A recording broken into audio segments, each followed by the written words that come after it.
गाड्या सुटल्या।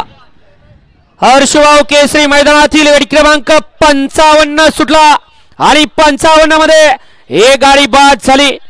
इकडे आता 7 गाड्यांच्यात लढत चालू आहे, 6 जणांच्यात लढत चालू आहे आणि इकडे एकटाच पळतोय।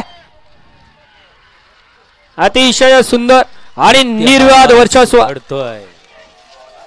बघा प्रत्येक मैदानात पाहायला मिळतोय। पहिरा मिळत नाही म्हणून बैलगाडी मालक एकटाच बैल पळवतोय।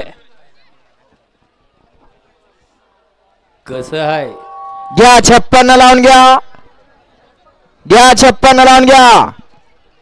1 ला श्रीराज सागर सिद्ध, महराज आकाश सिद्ध माळशिराज, 2 ला योगमाया अमर शेतकरी आसू, 3 ला परमेश्वर जाधव यांचा सुलतान, 4 ला कलम 302 फौजी, 5 ला हरहर महादेव दीपक वाघमडे अनिकेत पिंगळे यांचा पिस्टन, 6 ला भरणा प्रसन्न तावशी, 7 ला अर्जुनबाई बंडलकर बागेवाडी, 8 ला तेजस्वी संजय कोमने पाटील जळगाव सुपे आणि 9 ला तुळजाभवानी प्रसन्न सोन्या शंकर रूप संसार हिंगणेवाडी। हा गाडी क्रमांक 56 सोडायचा आहे। गाडी क्रमांक 55 चा निकाल आहे। तास क्रमांक 5 वरती धावलेली गाडी श्री ग्रामदैवत प्रसन्न दुश्मन फॅन्स क्लब सावळ उत्कर्ष दीपक